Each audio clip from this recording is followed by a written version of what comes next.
एक cell 3 billion base pairs को बिना मिस्टेक के कैसे कॉपी कर सकती है? अगर आपको इसका आंसर जानना है तो stay tune. Hello everyone, I am Noor Saba and this is my YouTube channel Sadhu biology and today's topic is DNA replication. DNA replication इस प्रोसेस के अंदर क्या होता है? सेल का डीएनए अपने ही जैसी कॉपीज का फॉर्मेशन करता है। DNA make its own copies. और ये क्यों होता है, कब होता है, कैसे होता है, ये आज हम इस टॉपिक में पढ़ने वाले हैं। Process in which DNA make it's copies is called DNA replication. क्यों होता है ये? Why it is needed? The answer is, जब एक सेल डिवाइड होके माइटोसिस की हेल्प से दो डॉटर सेल्स का फॉर्मेशन करेगी,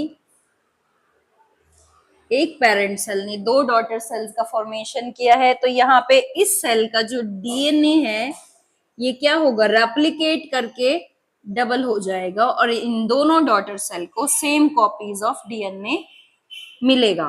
तो इस वजह से डीएनए का रेप्लिकेशन होता है। और ये कब होता है?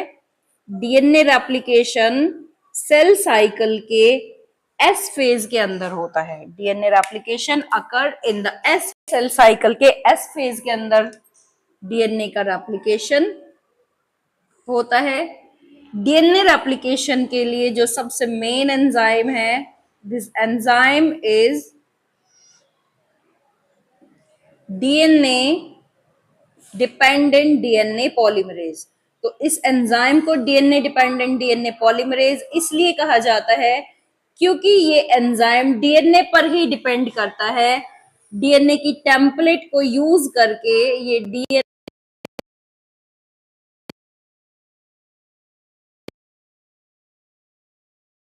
पॉलीमरेज। इसके अलावा भी डीएनए के रेप्लिकेशन में बहुत से एंजाइम का यूज होता है जिनके बारे में इस टॉपिक में हम पढ़ने वाले हैं। डीएनए के जो रेप्लिकेशन है इसके लिए हम एक टर्म यूज करते हैं जिसको बोलते हैं सेमी कंजर्वेटिव। डीएनए का रेप्लिकेशन सेमी कंजर्वेटिव होता है। अब इसका क्या मीनिंग है? DNA replication is semi conservative because ये डीएनए है, as we have discussed earlier, ये डबल स्ट्रैंडेड होता है। तो जब डीएनए का रेप्लिकेशन होगा, यहाँ पे बेस पेयर्स प्रेजेंट है और उन्होंने हाइड्रोजन बॉन्ड की हेल्प से एक दूसरे से जुड़े हुए हैं। जब डीएनए का रेप्लिकेशन होगा तो ये हाइड्रोजन बॉन्ड ब्रेक होंगे, ये डीएनए की जो स्ट्रैंड्स हैं ये खुल जाएंगी, ओपन हो जाएंगी। और जब इनका रेप्लिकेशन होगा तो डॉटर डीएनए के अंदर एक स्ट्रैंड तो पेरेंट की प्रेजेंट होगी जबकि एक स्ट्रैंड न्यूली सिंथेसाइज्ड होगी।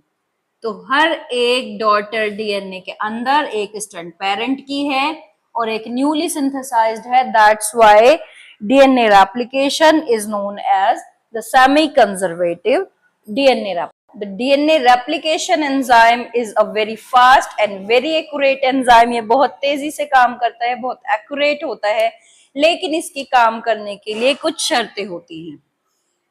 वो क्या है? डीएनए रेप्लिकेशन अपने आप से रेप्लिकेशन को स्टार्ट नहीं कर सकता। डीएनए रेप्लिकेशन को रेप्लिकेट करने के लिए, न्यूक्लियोटाइड्स को जोड़ने के लिए एक फ्री हाइड्रोक्सिल ग्रुप की जरूरत होती है। It needs a free hydroxyl group. That's why it can not initiate replication of its own. और दूसरी इसकी शर्त ये है कि ये डीएनए का जो रेप्लिकेशन करेगा ये सिर्फ 5 प्राइम से 3 प्राइम, इसका कहना यह है कि ये सिर्फ 5 प्राइम से 3 प्राइम इसी डायरेक्शन में रेप्लिकेशन करेगा, ये और किसी डायरेक्शन में डीएनए का रेप्लिकेशन नहीं करेगा। तो अब इस वजह से ये डीएनए की स्ट्रैंड है,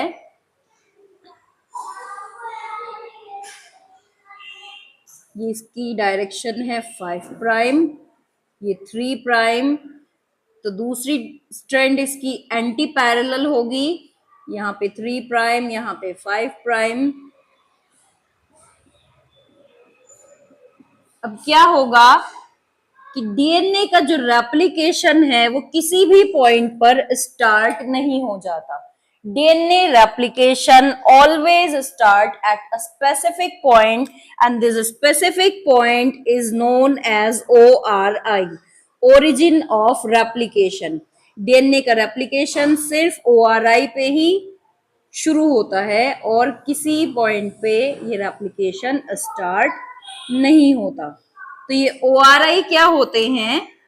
ORI adenine thymine rich region होते हैं। मतलब कि यहाँ पे एडेनिन थायमीन ये अबंडेंस में प्रेजेंट होंगे। तो जिस भी पॉइंट पर ये एडेनिन और थायमीन अबंडेंस में प्रेजेंट होंगे, इसको डीएनए का जो डीएनए पॉलीमरेज एंजाइम है इसको आइडेंटिफाई कर लेगा और वहीं पर डीएनए का रेप्लिकेशन स्टार्ट हो जाएगा। तो हमने कितने पॉइंट्स पढ़े? The requirement of DNA polymerase कि एक हाइड्रोक्सिल फ्री ग्रुप चाहिए, इसको फ्री हाइड्रोक्सिल ग्रुप, ये 5 प्राइम से 3 प्राइम डायरेक्शन में ही रेप्लिकेशन स्टार्ट करेगा और ये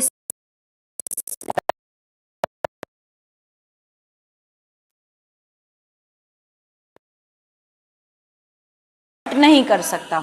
तो इसके लिए ये जो डीएनए की स्ट्रैंड है, अगर इसको रेप्लिकेट होना है तो क्या होगा? यहाँ पे इसके 3 प्राइम एंड पर एक छोटा सा आरएनए का पीस आकर अटैच हो जाएगा। एक स्मॉल आरएनए का पीस यहाँ पे सिंथेसाइज होगा and this small RNA piece is known as primer. यहाँ पे एक स्मॉल आरएनए का पीस सिंथेसाइज होगा जिसको बोलेंगे हम primer with the help of enzyme primase. Primase की हेल्प से यहाँ पे ये पीस बन गया है जिसकी पोलैरिटी है 5 प्राइम टू 3 प्राइम। अब इस डीएनए स्ट्रैंड का जो पॉलीमराइजेशन होना है तो सबसे पहले डीएनए हेलिकेज एंजाइम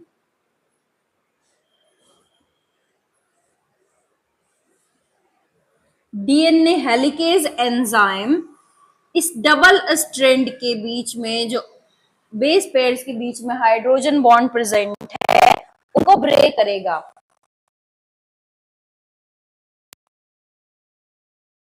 ऐसे फोक टाइप का फॉर्मेशन हो जाएगा और डीएनए हेलिकेज को अनवाइंडेज भी बोलते हैं।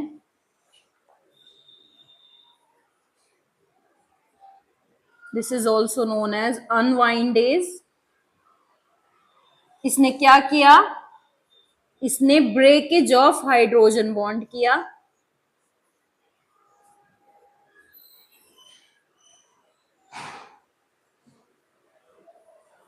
जिससे कि यहां पर रेप्लिकेशन फोक का फॉर्मेशन हो गया। रेप्लिकेशन फोक का फॉर्मेशन हो गया। यहाँ पे एक जिपर, जैसे कि हम किसी बैग की जिप खोलते हैं तो ये एक अगर जिप है तो हम जब इसको नीचे से ओपन करेंगे ये इस टाइप से एक वाई शेप का स्ट्रक्चर बना लेगी जिसको बोलते हैं जिपर लाइक रेप्लिकेशन फोक। अब हमने जैसे कि पढ़ा है कि ये डीएनए पॉलीमरेज अपने आप यहाँ पर सिंथेसाइज शुरू नहीं कर सकता, इसीलिए यहाँ पे प्राइमेज की हेल्प से एक small fragment of small piece of RNA का फॉर्मेशन होगा जिसको बोलते हैं प्राइमर। ये प्राइमर यहाँ पे जुड़ गया है और ये है इसका 5 प्राइम। प्राइमर ने अब डीएनए पॉलीमरेज यहाँ पे 5 प्राइम से 3 प्राइम डायरेक्शन में डीएनए का सिंथेसिस स्टार्ट कर देगा। पूरा का पूरा डीएनए एक साथ अनवाइंड नहीं होता because it requires lots of energy, इसलिए थोड़ा थोड़ा डीएनए ओपन होता रहता है और पीछे ये रेप्लिकेशन सिंथेसाइजेशन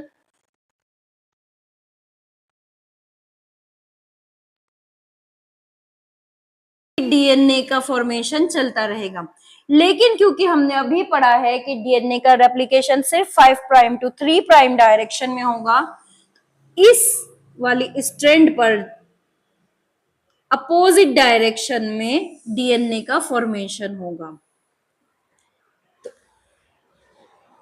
इस स्ट्रैंड में डीएनए के छोटे छोटे पीसेस उल्टी डायरेक्शन में बनते चले जाएंगे।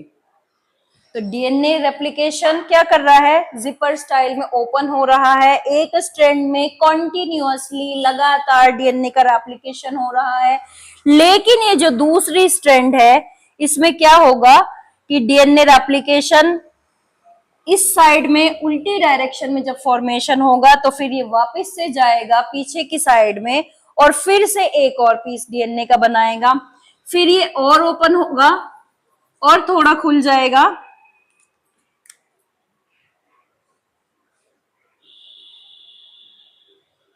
और फिर से ये वाली स्ट्रैंड कंटिन्यूअसली इसी तरह बनती चली जाएगी, जबकि दूसरी स्ट्रैंड में पीछे की साइड एक और पीस जुड़ जाएगा, एक और पीस का फॉर्मेशन हो जाएगा। तो डीएनए की ये स्ट्रैंड जिसके अंदर कंटिन्यूअसली डीएनए बन रहा है, and this strand of DNA जिसमें कि डिसकंटिन्यूअसली पीछे की डायरेक्शन में डीएनए का फॉर्मेशन हो रहा है, इज कॉल्ड लैगिंग स्ट्रैंड। तो लीडिंग स्ट्रैंड में लगातार एक स्ट्रैंड बन जाएगी, जबकि लैगिंग स्ट्रैंड में छोटे छोटे फ्रेगमेंट्स, छोटे छोटे पीसेस के अंदर डीएनए का फॉर्मेशन होगा। इन स्मॉल फ्रेगमेंट्स को डीएनए के जो छोटे पीसेस यहाँ पे बन रहे हैं, these small fragments are called Okazaki fragment.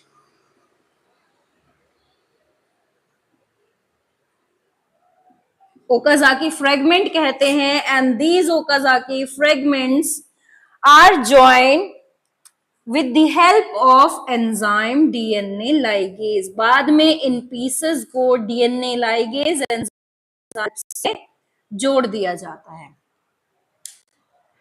तो यहाँ पे जितने भी छोटे पीसेस बने हैं, डीएनए लाइगेज एक ग्लू की तरह काम करता है और इन सभी पीसेस को जोड़कर एक कॉन्टिन्यूअस स्ट्रैंड का फॉर्मेशन कर देगा, और ये जो छोटे आरएनए के प्राइमर है ये भी हट जाएंगे और इनकी जगह भी यहाँ पे डीएनए का ही फॉर्मेशन हो जाएगा। तो अगर आपको ये टॉपिक अच्छा लगा है, please like this video, subscribe to my channel Sadhu biology. Thank you so much.